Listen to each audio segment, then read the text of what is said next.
What's up, guys? It's Ben at EFI University, and I'm back with another video for you today. And I want to talk about how frustrated people are when they spend their hard-earned money to buy all kinds of parts for their hot rod engine project, and then they show up at the machine shop and they're disappointed when they find out that none of it fits together. Maybe they didn't understand the relationship of things like rod length to stroke to compression height of the piston. Maybe it was the block deck height.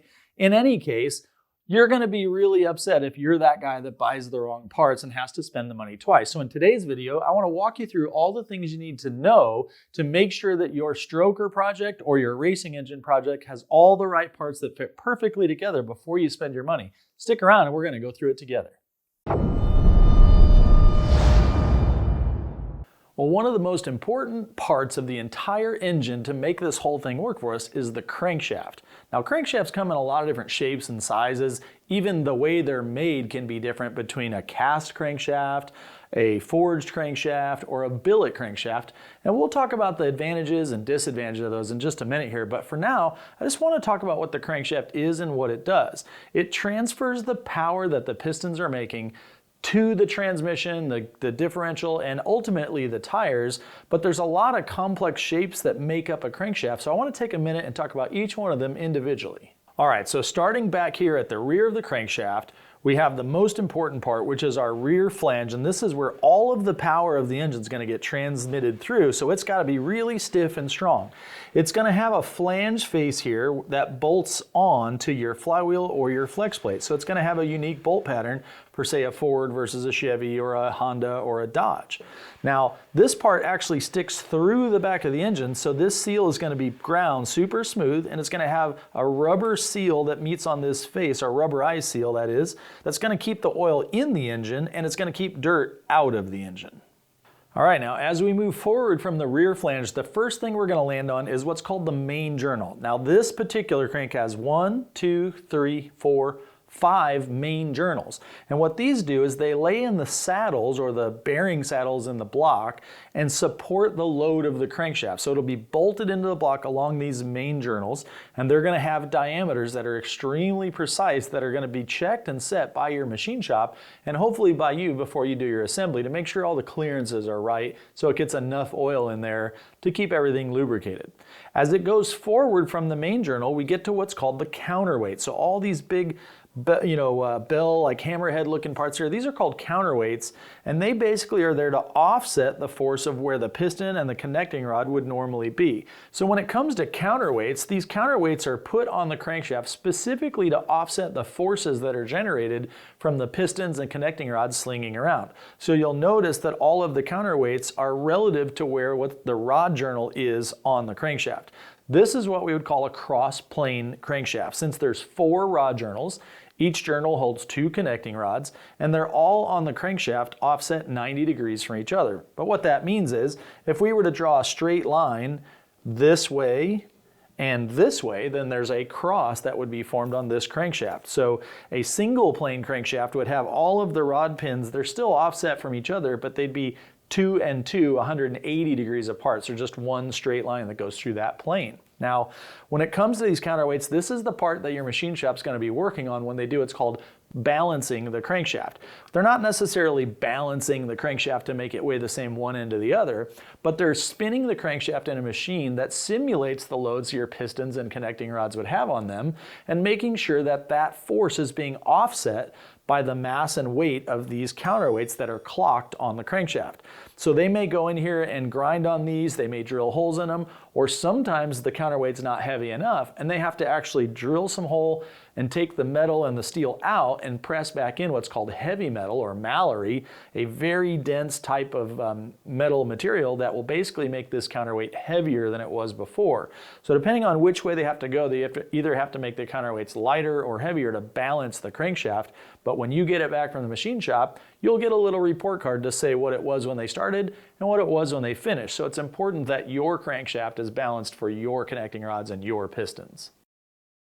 This is called our rod journal. So these main journals, you'll notice, are all in a straight line, and the rod journals are offset from the center of the main journals. That's where the stroke comes from. The farther this offset, the farther and longer the distance the piston and connecting rod are going to travel, so we get longer stroke. So as the rod journal turns, that piston's going up and down, the connecting rod is swinging around there, and now we're transmitting that power to the main journals and to the rear flange. Okay, for just a minute here, let's talk about the path that the oil travels through our crankshaft from the block to the crank and give oil to our connecting rods, because oil is the lifeblood of the engine, and without that, nothing can really happen. So now the main journals here, they lay in the block and they get pressurized oil fed out of the block straight into the main journal. That allows there to be a float between the bearing and the crankshaft itself, but somehow we got to get that oil over to our connecting rod, which is just out here spinning around. So the manufacturer takes a long drill bit and they actually drill a hole through the main journal into the rod journal. Let me take this piece of welding rod and kind of show you here. There's a hole for each of the connecting rods that goes through at an angle so that the connecting rod journal meets the main journal. This is an area for you to be extremely careful about when you get your crankshaft back from the machine shop and you want to start doing your own assembly. You want to get in there with a good stiff brush and some cleaning solvent, a flashlight, like really put your eyeballs in there, because if there's any machining material, dirt, dust, or grit that's left over, it's going to find a place to hide in those journals. And when you start pumping oil through the engine, it's going to come right out, and then all that trash is going to ruin your brand new bearings. Okay, moving out to the front of the crankshaft, we end up with what's called the post. Some people call this the snout of the crankshaft, but that's really kind of a misnomer. The manufacturers like to refer to this as the post, and this is the part that sticks out the front of your engine. It also has a little keyway in it, so we can slide a square key in there and put things on here like the sprocket for your timing chain, maybe your oil pump drive. And then as this protrudes through the front of the engine, there's going to be a rubberized seal on the front as well to do the same thing it was doing in the back. We're keeping the oil from leaking out of the engine, and we're keeping dirt and dust from getting in the engine there. And then out on the very front, then we're going to put our harmonic balancer, or damper as it's called.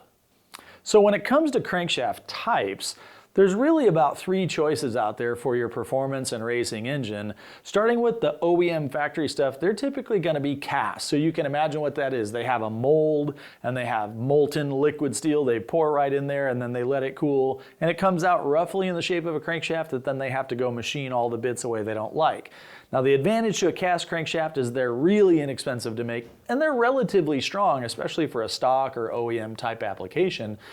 But as soon as we start building performance and racing engines and we add more compression ratio and maybe boost or nitrous, or maybe we get a little knock or detonation, those cast cranks will be really easy to crack or even break and cause tons of damage to your engine.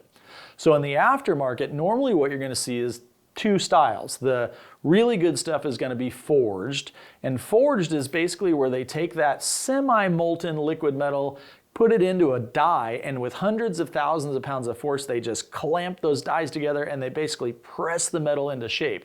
And that makes for an extremely tight grain flow in the material and makes a very, very strong crankshaft. That's near net size. They take that then and machine it all down to get the correct journal diameters and widths and spacing and all that kind of stuff. The forged crankshafts are actually the strongest kind you can get. A lot of people think that a billet crankshaft like this one here is the strongest you can get, and that's not necessarily true.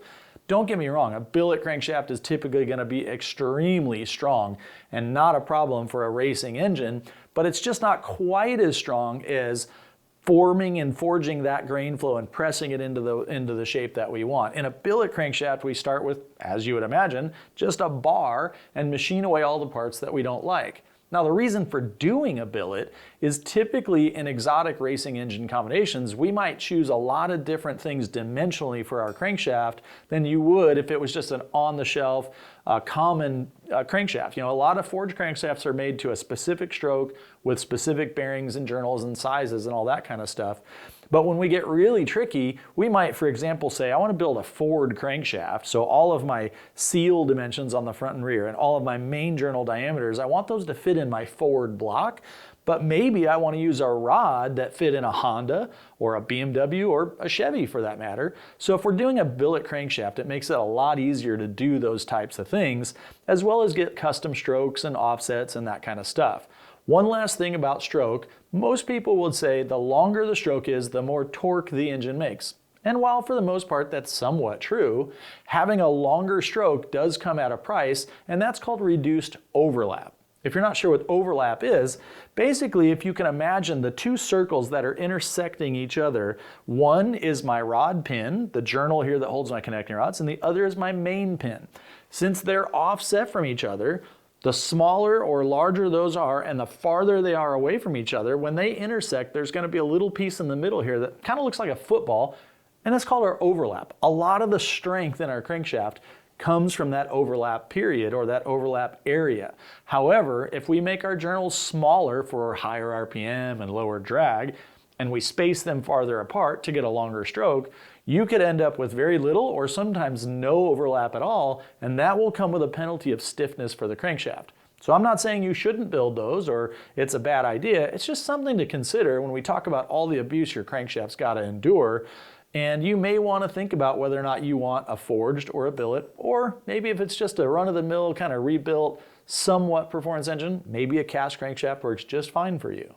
Now it's time to talk about our connecting rod. Now the job of the connecting rod is to connect, if you will, the piston to the crankshaft. And so typically we have this horseshoe shape on the bottom where we have the bearing goes in here and this clamps around our rod journal, and we tighten the bolts to keep everything clamped around the crankshaft. So as it's spinning around, it's making that connecting rod go up and down and pushing that piston.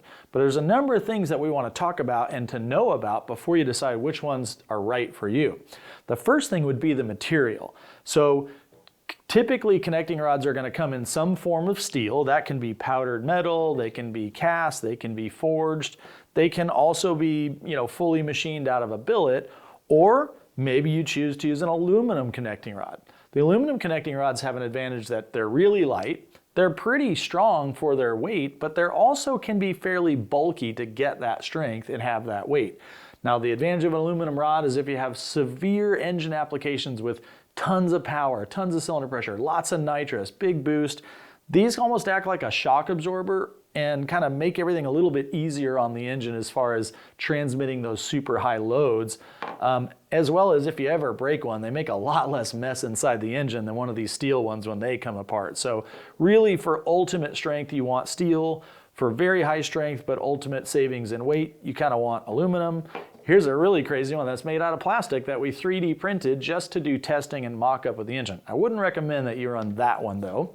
But when it comes to the shapes of connecting rods, you end up with an argument that's what's called the difference between an I-beam, where it's solid here, or an H-beam here.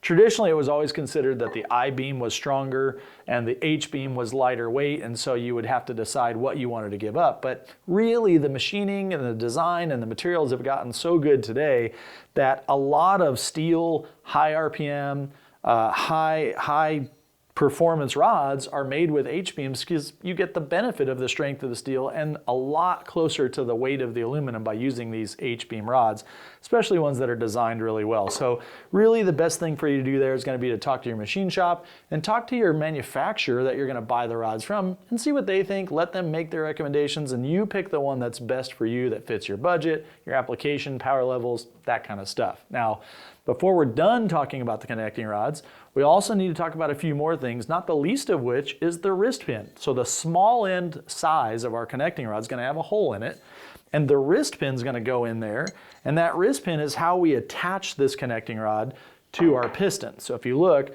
my piston's going to have a hole that goes through it. So it's going to go in the connecting rod like that, and then the wrist pin will go through both of them and basically connect them together. Now, in the old days, a lot of rods had pressed in wrist pins. So a lot of your stock and OEM applications are going to have a wrist pin that's pressed in. In other words, the actual diameter of the pin is a little bit larger than the size of the hole, so it won't go. So what they have to do is they get the wrist pin cold, they get the end of the connecting rod hot, and it will expand and swell up. And then if you're quick, you can slide that in and everything will go right back down to clamping itself together. And they'll stay that way for a really long time. They have to be pressed out with a hydraulic press when it's time to overhaul them. Then you also have floating wrist pins, which like this one will go in, and they'll actually move freely in the connecting rod. And that's really great for low friction and ease of maintenance in high performance engines, but it does mean that you have to have a way to keep the wrist pin from coming out. So we use locks in a little groove on the side of the piston. When you're assembling it, you'd put one lock in, you'd put your connecting rod in, slide the pin through to the lock, and then stick another lock on this side, and then it can't come out. So that's really good if you want to be able to take things apart and maintain it and look at things periodically without having to go to a machine shop. Now, lastly, when it comes to the wrist pin small end of the rod, you have to decide whether if it's going to be pressed, that's one thing. If it's going to be floating, that's another thing. But if it's floating, do I want it to be floating in the parent material or in a bushing? For example, this aluminum connecting rod has nothing in the hole. It's just the parent material. This forged steel connecting rod has a bronze or an alloy type material in there that's really nice. It's pressed in there and then it's honed for the perfect clearance between that and my wrist pin, and it fits really nice, but it gives me some lubricity, a little bit of anti-friction, really good wear properties, and it can be serviced if I ever want. I don't have to throw the connecting rod away and get another one. So, you know, there you go. You can choose again which size fits the best for you, what style or whatever fits your racing program. Now, when it comes to the relationship of the connecting rod, the crankshaft, and the piston, one of the most important features of your connecting rod is going to be the length, but not really the overall length. It's what we call the center-to-center length, or the distance from the middle of the big end to the middle of the small end. That center-to-center length is different than the overall length because you can see we have material below and above that does contribute to the length and weight of your rod. But it's that center to center length that we're going to be using for all of our calculations when we do the stack up height to see if our crank, rods, and pistons are actually going to fit into our block. One last thing to think about is the rod bolt. This is one of the most highly stressed components in the entire engine. It's really a spring if you think about it. It's just a super stiff spring. So what we're going to do is we're going to take our rod, we're going to put it on the crankshaft, and then we're going to put this bolt in. And the job of the bolt is to hold this rod cap on no matter what happens. You do not want that rod cap coming off. And so as we tighten the bolts, the thread pitch and all that works together to basically stretch that bolt out like a spring. So every time that piston's going up and the rod's trying to stop it, it's really the rod bolts that we're pulling against, and it's the force that the bolts give us back that are holding everything together. And you have a lot of choices in bolts, from the stock factory ones, upgraded ones. You could buy things like ARP or P1, make aftermarket bolts for racing engines of all different lengths, diameters, materials, and you can have all different levels of strength that you want to get there. This is another area that gets really complicated, and you're probably going to want to talk to your rod manufacturer, see what they recommend, decide what fits your budget and your program, and choose the right thing for you. All right, when it comes to the subject of what's the right piston for your high performance engine, you have a ton of choices. So to start, let's break it down by what pistons are made out of. The materials that come in a factory piston are going to be a lot different than what comes in an all-out, no-holds-barred racing engine. So at one end of the scale, you're going to have your cast pistons, or maybe you might hear the term hyper-eutectic. At the opposite end of the scale, you're going to find your billet and forged 2618 pistons. And that 2618 refers to the actual alloy that's being used. Somewhere in the middle, you're going to find a different alloy called a 4032. So let's talk about these for just a minute. The term hyper-eutectic comes from the idea that when we alloy aluminum, we melt it down and we're going to pour it into a casting. One of the most important ingredients that they use for alloying is called silicon.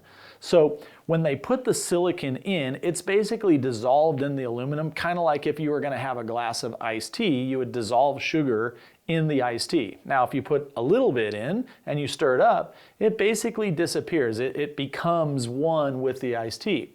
Eventually, if you kept putting more and more sugar in there, you'd have like that sticky southern sweet tea, and if you kept going from there, no matter what you did, that tea can't hold any more sugar, and it falls to the bottom of the glass. So the idea of putting silicon in aluminum is that the more we put in there, the more it helps the molding and casting process. When you put a lot of silicon in aluminum and melt it down, it makes it easier to flow and pour through the castings and the molds. And the other benefit of the silicon is it actually helps with thermal coefficient of expansion. That's a big word that basically means when you get the aluminum hot, it wants to swell up. Well, the more silicon you put in there, the less it swells up. So at the factory OEM level, the reason that they would want to use a lot of silicon in the aluminum is because for noise, vibration, and harmonics, we could make a piston that's very close to the same size as the bore in the block without very much clearance. That means it'll reduce the knock and the slop and the play, and it gets rid of a lot of the noise and vibration. Now, the other upside of using a lot of silicon is it gives the piston a lot of good anti-scuffing, some real like durability kind of characteristics. However, when we start having really high cylinder pressures, boost, nitrous, maybe even some knock or detonation, the downside to having all that extra silicon in the piston is that it tends to be a little bit on the brittle side. So the advantage to a high silicon content, let's say the eutectic point where we become saturated with our sugar in the iced tea, somewhere around 12%, and that would be like our 4032 alloy.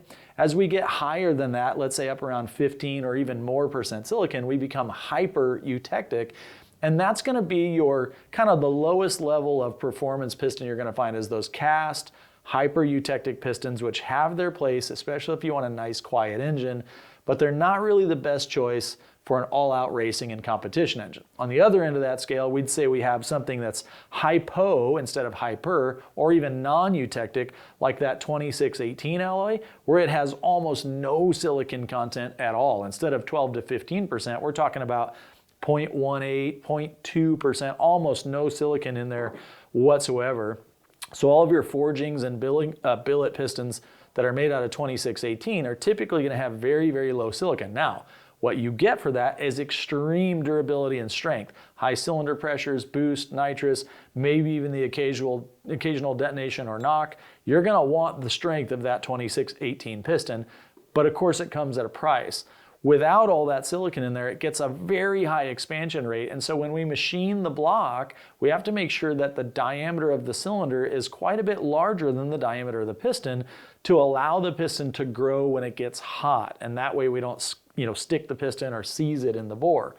So it's really important that your machine shop know what kind of piston you have and what kind of clearances or tolerances to machine for you so that when you go to assemble the engine, you don't get it wrong.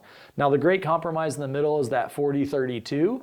That's going to be that eutectic alloy that's a little bit of a trade-off of both. It has more silicon, of course, than a 2618, but not nearly as much as the cast hyper eutectic.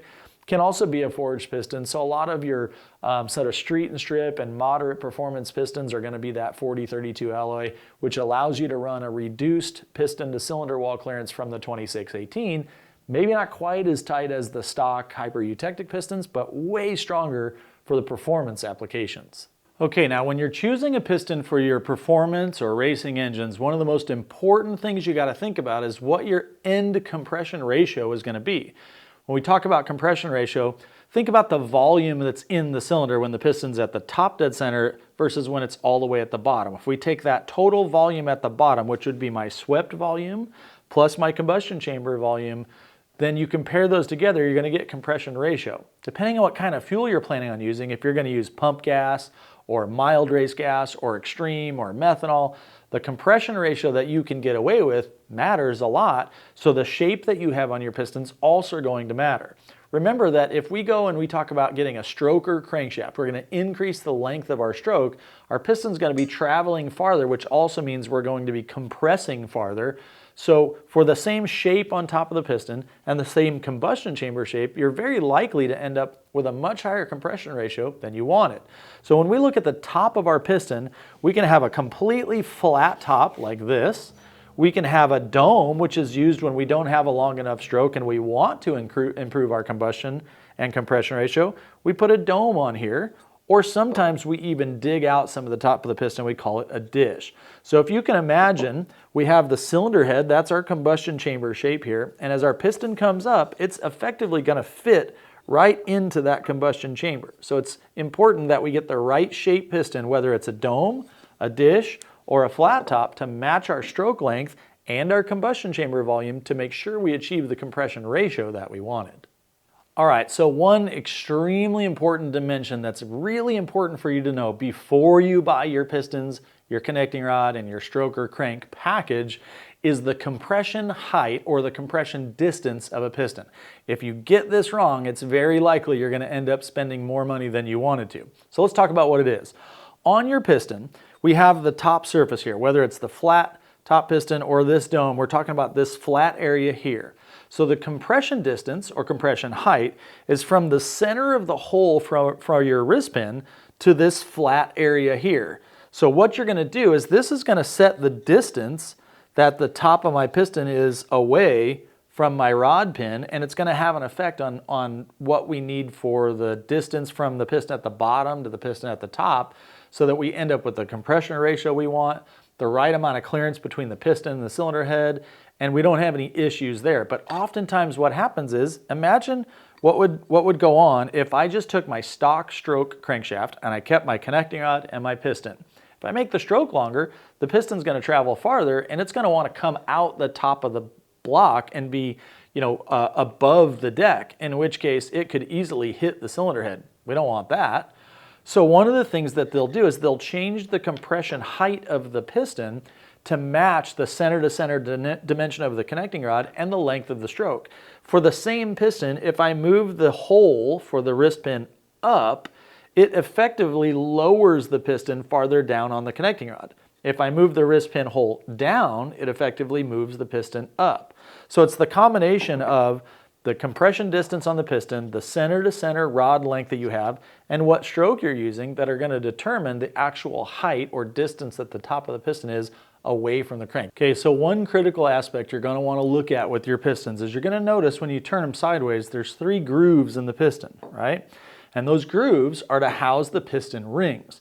The piston rings are effectively going to be the seal that keeps the combustion gases from on top of the piston and keeps them from going down the sides of the piston and getting into your oil pan. And they also keep the oil from the oil pan and on the cylinder walls from getting up on top of the piston.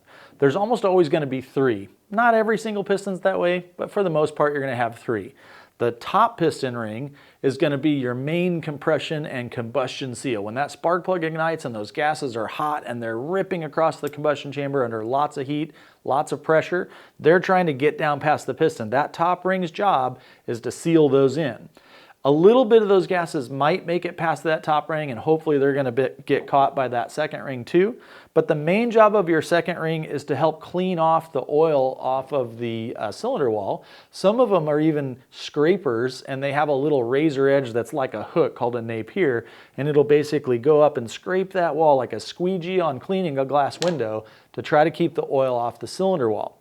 The bottom ring is actually a 3-piece part with 2 rails and an expander that almost looks corrugated like cardboard, and that's what we call the oil control ring. Its main job is getting that oil on the cylinder wall to go back down in the crankcase where it belongs. The big thing you want to make sure is that the rings that you have fit in your grooves, both height-wise and diameter-wise. So the ring is typically going to be a C shape like this. So it's got a gap in the end, and it's pretty much a spring. So we're going to have to compress that thing so that the circle that it makes will fit down in the cylinder bore, and then when we let go, it's going to expand and create that seal that we want against the cylinder wall. But something to be aware of is that gap is really important for you, because when the engine's running, you have all this combustion taking place up here. So that means all this temperature and heat is being absorbed mostly in the top of the piston, not the bottom of the piston. So the top of the piston tends to put a lot of heat into this ring, and as it gets hotter and hotter, it's trying to grow. And what we don't want is for it to squeeze and grow so much that the ring ends butt up against each other and touch, because if they do, boom, we lose all of our seal for the combustion and our performance goes downhill in a hurry, and we can get oil now up into the combustion chamber. All sorts of bad things happen. So what you're going to do is you're going to want to measure the ring in your cylinder bore and use feeler gauges or some other method to figure out what the clearance is when it's compressed in the bore. Now the piston ring manufacturers and the piston manufacturers will give you recommendations for how much clearance you have to have. In our opinion, it's way better to have more clearance than you need than not enough, but you'd like to be right, and the only way to know if you're going to be right is to measure it. So again, work with your piston guys and your ring guys to find out what that is. Now, one of the reasons that we have a measurement point given to us on the piston, which is called a gauge point, is for exactly what we just talked about. The top of the piston, if you take your micrometer and measure this diameter, it's going to be smaller than if you measure at the bottom of the piston on the skirt. So the skirts come in all different shapes and sizes. You look at this piston, my skirt's fully around. It goes all the way around. You're typically going to find a skirt like that in an application that either has a really long service life or a really hard life. Stuff like turbochargers, lots of cylinder pressure, nitrous, they're going to need all the support they can get. However, in something like a high revving, naturally aspirated engine, we're really trying to make the weight as small as possible, and so we're going to give up a lot of that outside strength. You're going to build a piston that only has a small skirt on it like this. So there's a lot of things that we have to think about in terms of expansion rate. The top of the piston is going to be a lot smaller than the bottom of the piston, so it's going to be tapered effectively, one way or the other, right? So that means where you measure the piston is really important. The piston manufacturers set a very specific point on the skirt where they want you to measure and consider that to be the diameter of the piston with regards to machining the block to give you the right clearance. So when you buy your pistons, make sure you know where the gauge point is. It's typically going to be some point up from the bottom. Could be 10 millimeters, a half an inch, could be so far down from the top, but wherever it is, it's the spot where the piston manufacturer intended everything else to grow to. So imagine if I measure here and it's bigger than it is up here, we're hoping that the rest of the piston is going to grow but not exceed whatever that point is. So the clearance we put in the cylinder bore is going to be based on our gauge point, and if you're measuring somewhere other than the gauge point, it's going to cause you problems. So make sure you know what that is. All right, guys, so the last thing I want to talk to you about with pistons is the idea that they go into the engine a certain way. They're directional. A lot of pistons have these circles on top. These are called valve clearance pockets, so that when the piston's up near the top of the bore and my valve is opening, they don't crash into each other. So they machine these pockets. Well, that means the piston's got to go in with the pocket on the correct side. We're going to have problems. Also, not all pistons are made with the hole for the wrist pin exactly in the middle. Some of them are offset one way or the other to help with things like noise, vibration, harmonics, and other issues that piston manufacturers want to combat. So it's really important for you to know which way the piston goes when you're setting it down in the engine, and that it goes on the connecting rod the right way, because the connecting rods can also be directional. Just make sure you know that when you're assembling your engine, and you'll get it right, and it won't cost you more money if you get it wrong. All right, so the trick to making all this happen is understanding the relationship between whatever stroke crank you have, whether you have a stock one, a shorter than stock stroke, or a longer than stock stroke, and understanding the relationship that all that has between your stroke, your connecting rods, your pistons, and everything else to your actual block. So one of the dimensions that's really critical is what's called the block's deck height. So what that means is this flat surface up here that holds your heads on and your head gasket, that's called the deck. And the deck height is the distance from the center line of the crankshaft, so the hole in the block. So typically you would measure the deck height without the crankshaft in there, just the hole with no bearings.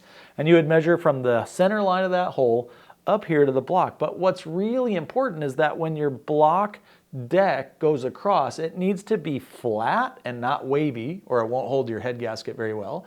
But it also needs to be square and straight. It needs to be the same height on all four corners. It's very common for stock blocks and poorly machined aftermarket blocks to have it be tilted or angled or tapered, and we don't really want any of that because we want all of the cylinders to have the same exact dimension if we can.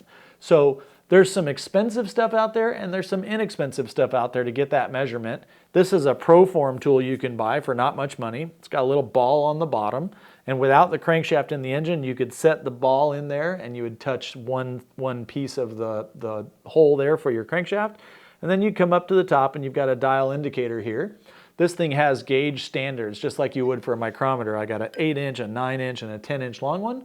So you would start by zeroing that out and knowing that dimension. You compare the measured dimension that you got, and then you could see what your deck height for the block actually is. The negative to this tool is it's hard to get much measurement other than right here on the front, so we can't tell a lot about whether or not it's square, whether or not it's straight, it's got any angle or taper, but it is a relatively inexpensive tool for you to use. Once we have the deck height and we know what it is, the machine shop hopefully has set it perfectly flat and straight, or if you bring it to them and it's not, hopefully they can fix that. But it's really important for you to know what that dimension is so we can make sure that our parts fit. So if you think about it, the relationship here is going to look like this. Remember that the stroke of our crankshaft was based on the offset from the rod pin journal on the crank to the main journal. So for example, if we had a crankshaft that had a 4-inch total stroke, the offset for our rod pin is only half of that. So we'd have 2 inches. So if my stroke is 2 inches, half my stroke is 2 inches. And let's just say my connecting rod is 6 inches long. Now the total distance that I'm going to see is the 6 inches here plus the 2 inches for half of my stroke. So that's 8. On top of that, we're going to add the compression distance of the piston. Let's just say that was 1.5 inches, so 1/500 plus 6 plus 2, I end up at 9.5 inches. If your deck is exactly 9.5 inches, then what would happen is when you roll the crankshaft around and the piston comes up to top dead center, the piston would end up exactly at the same height as the deck on this flat spot. So here you can see my dome is protruding up out of the deck, and that's going to be for a high compression ratio application. But if the piston got to the top and it was still a little bit below the deck, that would lower my compression ratio. If the piston came all the way up and it was sticking out of the deck, that could be a problem because it could actually hit the cylinder head. We'd have to use a thicker head gasket or some other means of fixing that problem. So basically the stroke length, or half of your stroke length, your connecting rod center to center distance, and the compression distance of your piston are going to give you your stack up height, and then the block's deck height is going to tell you where the piston's going to land. Now, that's all really great mathematically to talk about, but at the end of the day, you're going to want to assemble and mock up your engine and really check that. One inexpensive tool you can use to do that is this little deck bridge, which goes on your block. What I like to do is set it up and zero it on the deck. You can turn the little dial there to zero it, bring your piston all the way to top dead center, and measure it again. It's a little harder on these dome pistons, but for the most part, you can find a place to get in there and measure it. And ideally, you would get back to zero if all of the math worked out. Most of the time, there's a little bit of error here or there.